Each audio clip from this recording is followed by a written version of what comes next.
Hello friends, 17 अप्रैल की news items देख लेते हैं। द हिंदू न्यूज़पेपर से ये 12 न्यूज आइटम्स पिकअप की गई है, इनको डिटेल में डिस्कस करेंगे।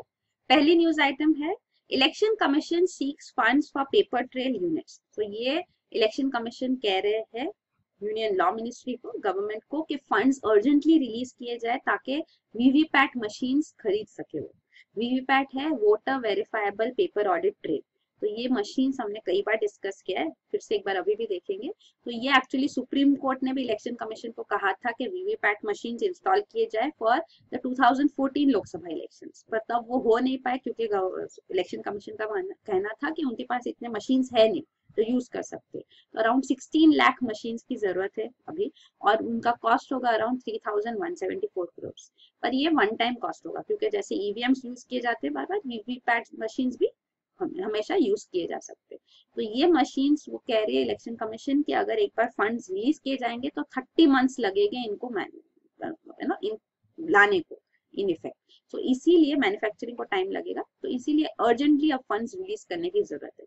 क्योंकि सुप्रीम कोर्ट ने भी डायरेक्ट किया इलेक्शन कमीशन को, वो सुप्रीम कोर्ट इलेक्शन कमीशन से कह रही है कि एक रफ शेड्यूल बताओ कि आप कैसे एंटायर सिस्टम इंट्रोड्यूस करोगे वीवीपैट मशीन्स के साथ, of course subject to sanction of funds. तो इसीलिए अब ये स्टेप्स लिए जा रहे हैं। तो रिसेंटली हम ये भी देख रहे हैं कि ईवीएम्स के ऊपर काफी क्वेश्चंस रेज किए जा रहे हैं।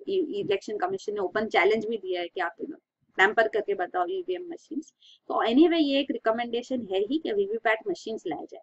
तो इसका बेनिफिट ये होगा, होता क्या है कि ईवीएम है और ये वीवीपैट मशीन है। तो वीवीपैट मशीन पे जब एक वोटर वोट करता है तो यहाँ पे वो रिजल्ट आता है, तो यहाँ पे एक प्रिंट आता है। तो ये प्रिंट पे जो वोटिंग उन्होंने किया है, वोटर ने जो पार्टी को सिंबल को, तो वो डिटेल यहाँ आती है। तो वो ये देख सकते हैं वोटर्स और वेरीफाई कर सकते हैं। तो ये सिर्फ पेपर ऑडिट ट्रेल है, ये प्रिंट पेपर नहीं निकलता, ये फिर से मशीन में ही रहता है। और इसको बाद में अगर कभी लगे तो ऑडिट करने के लिए, वोटर्स वोटिंग ऑडिट करने के लिए यूज किया जा सकता है। तो अगर कोई एलिगेशन है या कुछ, तो यहाँ पे एक चेक किया जाता है कि कैसे वोट किए गए थे, काउंटिंग सही है, ईवीएम से जो रिकॉर्ड आया है नंबर वो सही है कि नहीं, तो यहाँ से ऑडिट किया जा सकता है। तो ये है वीवीपैट मशीन्स। तो ये अब इंस्टॉल करने के लिए स्टेप्स लिए जा रहे हैं। अगला है, ट्रिपल तलाक misuse will lead to social boycott. Triple तलाक इशू काफी न्यूज में है, तो अब इसके ऊपर All India Muslim Personal Law Board ने भी एक 8 पॉइंट कोड ऑफ कंडक्ट दिया है कि जो लोग ये ट्रिपल तलाक को मिसयूज करेंगे उनका सोशल बॉयकॉट होगा सोसाइटी में। और ये प्रोविजन से उन्होंने कहा ये फॉलो करने, तो ये एक्चुअली शरिया लॉ है। तो ट्रिपल तलाक जो है, दिस इज अ वे कि मुस्लिम्स इस्लाम में कैसे तलाक होता है।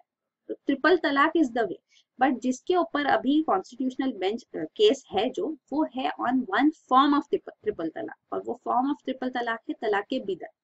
ट्रिपल तलाक तो है ही, ट्रिपल तलाक इज द आइडियल वे कि कैसे डिवोर्स होना चाहिए। तो होता ये है 3 बार तलाक, मतलब कि तलाक अपने अगर हस्बैंड ने वाइफ को बोला एक बार, तो तलाक के बाद उसने पीरियड ऑफ रिकंसिलिएशन और आर्बिट्रेशन होता है। तो इसका मतलब है कि सुलह करने की कोशिश की जाए, दोनों पार्टी साथ में आके फिर से एक होने की कोशिश करे। तो इसके अंदर फैमिली एल्डर्स वगैरह भी इन्वॉल्व हो ताकि ये हो सके। तो ये एफर्ट्स लेना है आफ्टर वन तलाक। तो ये वेटिंग पीरियड होता है, मतलब एक बार तलाक अगर बोल दिया है हस्बैंड ने तो उसके बाद एक वेटिंग पीरियड होता है, उसको बोलते हैं इद्दत पीरियड। तो ये जनरली 3 मंथ्स का ऐसे वेटिंग पीरियड होता है। तो इसमें ये रिकंसिलिएशन के स्टेप्स लेने चाहिए, और उसके बाद अगर रिकंसिलिएशन हो रहा है तो बहुत अच्छा है, डिवोर्स नहीं हुआ है, कुछ नहीं हुआ है, and the marriage continues. And even after years और लेटर कभी भी अगर फिर से तलाक हस्बैंड बोलता है तो वो सेकंड तलाक काउंट होता है। फिर से ये पीरियड ऑफ रिकंसिलिएशन इद्दत होता है, उसमें अगर रिकंसिलिएशन हो रहा है great, it goes ahead, marriage continues. अगर थर्ड टाइम तलाक बोल दिया तो डिवोर्स हुआ है। तो ये ट्रिपल तलाक तरीका एस्टैब्लिश किया गया है in Islam. This is the way divorce happens. And even जो वुमन है, वाइफ है, वो भी डिवोर्स दे सकती है, वो मैरिज रिजॉल्व कर सकती है थ्रू खुला। तो खुला सिस्टम होता है जिससे फीमेल भी मैरिज से बाहर निकल सकती है। तो डिवोर्स ये तरीके से होता है। पर जो तलाक में ये एक फॉर्म है तलाक के बिद्दत। तो तलाक के बिद्दत में ये होता है कि हस्बैंड ने 3 बार तलाक एक सांस में बोल दिया, तलाक तलाक तलाक, और डिवोर्स हो गया। तो हुआ ये था कि जो प्रॉफेट मोहम्मद के टाइम पे जो हो रहा था तब ये तलाक बिद्दत नहीं था, बट लेटर एक इंसिडेंट ऐसा हुआ कि हस्बैंड ने 3 बार तलाक एक साथ कह दिया। तो इसको रिब्यूक किया गया था, इसके अगेंस्ट बात की गई थी कि ये तरीका नहीं है, ये गलत तरीका है, इसके ऊपर एंगर दिखाया गया था, गुस्सा दिखाया गया था, पर उस टाइम पे इसको अलाउ किया, डिवोर्स दे दिया, डिवोर्स ग्रांट कर दिया, though it was undesirable, not the right way to do it, but divorce दे दिया। तो वो एक प्रेसिडेंट हो गया कि एक बार ऐसे हुआ है, तो इसीलिए अभी तक उसको अलाउ किया जाता है, तलाक बिद्दत भी अलाउड है। तो वो पॉइंट है कि तलाक बिद्दत, 3 बार एक साथ तलाक बोल दिया और wife is out of it, ऐसे नहीं होना चाहिए। तो इसीलिए यहाँ पे कॉन्स्टिट्यूशनल बेंच भी इस मैटर पे एजुडिकेट कर रही है। तो ये एक फॉर्म, तलाक बिद्दत फॉर्म पे ही एजुडिकेशन हो रहा है। तो अब all India Muslim Personal Law board का स्टैंड अभी भी यही है कि उनके पास फुल कॉन्स्टिट्यूशनल राइट्स है, मुस्लिम पर्सनल लॉज को गवर्नमेंट और जुडिशरी को इंटरवीन नहीं करना चाहिए। पर जो राइट स्टेप्स आना चाहिए था, जो शिया कम्युनिटी ने भी, हमने कल डिस्कस किया था कि all India Muslim Personal Law board को कह रहे कि रिफॉर्म अगर खुद से लाओ, नहीं आएंगे तो फिर ऐसे होता है। तो यही है, अब इसमें आगे क्या डेवलपमेंट होगी तो देखेंगे, क्योंकि कॉन्स्टिट्यूशनल बेंच सुप्रीम कोर्ट का ये 5 जज बेंच बिठाया गया, तो ये May 11 से इसकी हियरिंग स्टार्ट होगी on the issue of triple तलाक, पॉलीगैमी एंड निकाह हलाला। तो ये तीनों हमने पहले भी डिस्कस किया, ट्रिपल तलाक अभी हमने देख लिया। फिर अगला न्यूज आइटम है, states turn to dogs to check wildlife crimes. तो अभी ये squad of sniffer and tracker dogs develop किए जा रहे, स्ट्रेंथन किए जा रहे वाइल्ड लाइफ क्राइम्स को टैकल करने के लिए। तो इंडिया में भी ये ट्रेनिंग, डॉग्स ट्रेनिंग स्टार्ट की गई बाय ट्रैफिक। तो ये ग्लोबल ऑर्गेनाइजेशन है, wildlife trade monitoring organisation, ये जॉइंट प्रोग्राम है Traffic, WWF World Wide Fund for Nature और IUCN International Union for Conservation of Nature, दोनों का।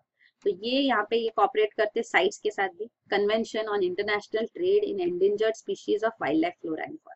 तो ये traffic organization wild life traffic trade monitoring के लिए नए नए इनिशिएटिव्स लाती है, प्रैक्टिकल सोल्यूशंस लाती है। अब ये डॉग स्क्वाड भी प्रिपेयर किया गया है इंडिया में। फिर अगला है, साइक्लोन मारुथ में ट्रिगर रेन इन ओडिशा। तो ये साइक्लोनिक स्टॉर्म मारुथ डेवलप हो रहा है, तो इससे पारादीप कोस्ट के पास या ओडिशा कोस्ट के पास ट्रिगर हो सकता है रेन्स और थंडरस्टॉर्म्स। तो ये ट्रॉपिकल साइक्लोन है। तो tropical cyclones actually intense rotating cyclones होते हैं, जो लो प्रेशर स्टॉर्म्स होते हैं वो, और लो प्रेशर सेंटर होता है, और ये tropical oceans, warm tropical oceans पे डेवलप होते हैं। तो यहाँ स्ट्रॉन्ग विंड्स भी होते हैं इनके, हैवी रेनफॉल होता है इनकी वजह से, और फ्लडिंग भी कई बार हो जाती है। तो एक ट्रॉपिकल साइक्लोन्स होते हैं और एक होते हैं टेम्परेट साइक्लोन्स। तो दोनों में फर्क क्या है, मेजरली एक तो जगह का फर्क है, ये ट्रॉपिकल रीजन में होते हैं, टेम्परेट रीजन में। तो ये लैटिट्यूड जो है दोनों नॉर्दर्न एंड साउदर्न हेमिस्फीयर में, 8 to 20 डिग्रीज के बीच, और ये 35 to 65 डिग्रीज के बीच, ट्रॉपिकल रीजन और टेम्परेट रीजन। ये थर्मली इंड्यूस्ड होते हैं, मतलब हीट की वजह से होते हैं। तो जब सी सरफेस टेम्परेचर काफी बढ़ जाता है, टेम्परेचर बढ़ता है, तो ये ट्रॉपिकल साइक्लोन्स डेवलप होते हैं। ये सिर्फ सी सरफेस पे डेवलप होते हैं, और ये जो है ये डायनामिकली इंड्यूस्ड है, मतलब मूवमेंट की वजह से इंड्यूस्ड है। तो जब दो एयर मासेस कोलाइड करते तब ये टेम्परेट साइक्लोन्स बनते हैं।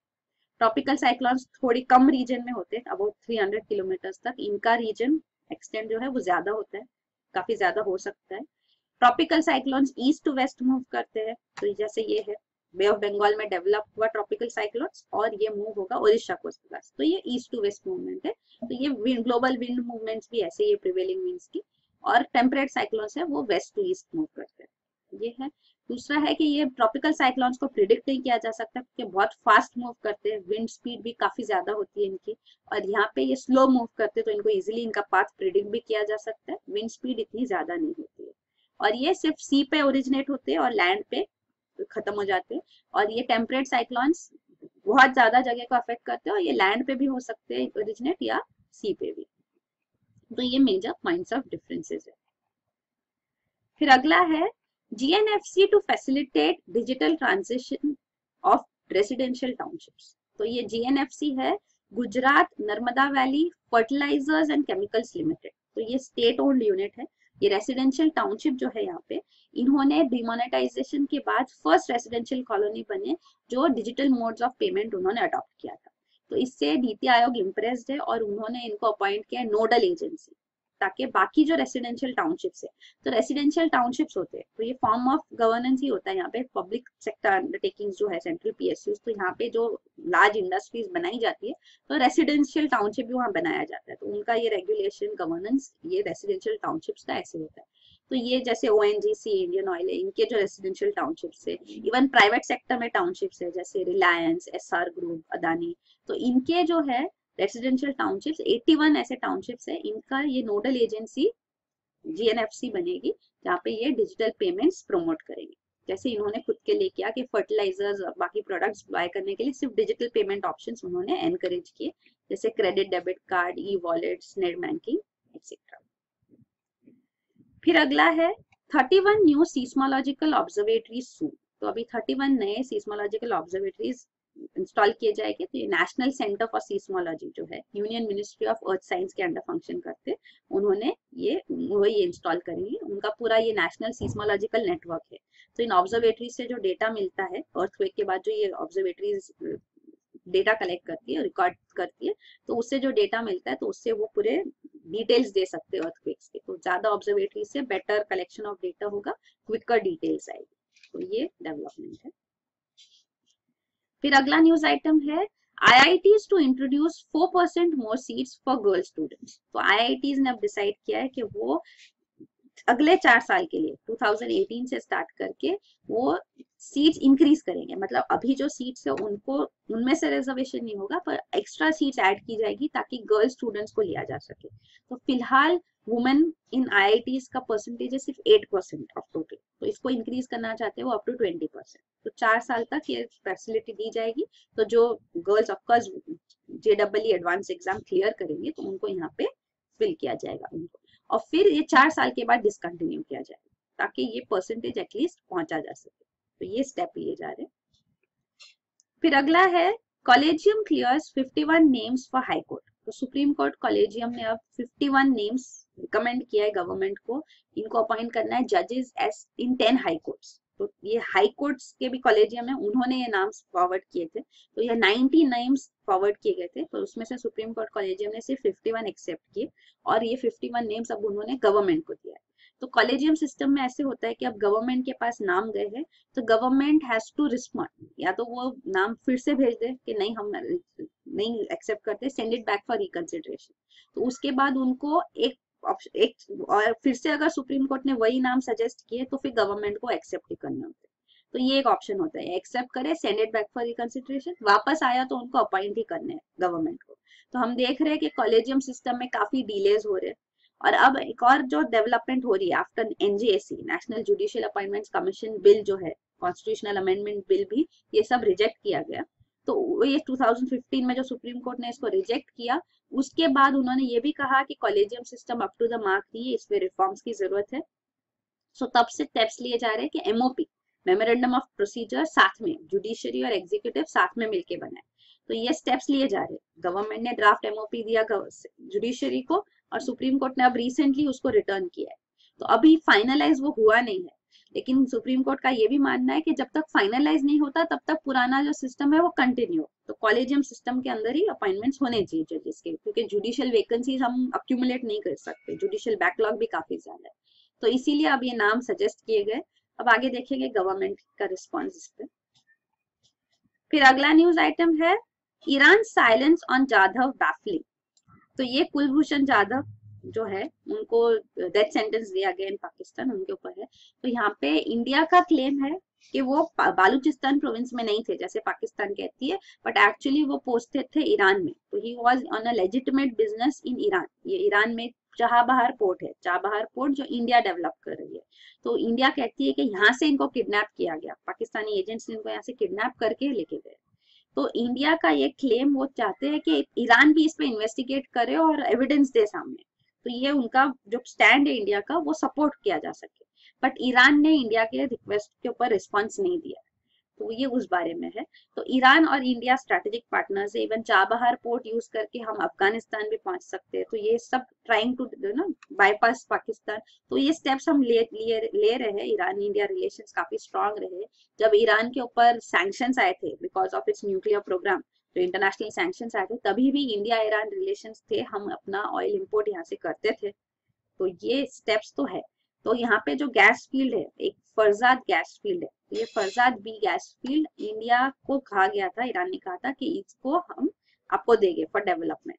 तो इंडिया इंटरेस्टेड है इसमें, लेकिन अब ईरान ने न्यूक्लियर डील साइन कर लिया है विद इंटरनेशनल पावर्स, तो इसके बाद अब उनके ऊपर सैंक्शंस हटा दिए गए हैं, तो अब उनके पास ऑप्शन है। तो इंडिया के साथ अब वो आगे यहाँ नहीं जाना चाहते और बेटर प्रोस्पेक्ट्स वो एक्सप्लोर करना चाहते, तो इसके ऊपर इशू है। तो इंडिया ने एज अ रिस्पॉन्स अपना गैस इंपोर्ट भी ईरान से कम कर दिया।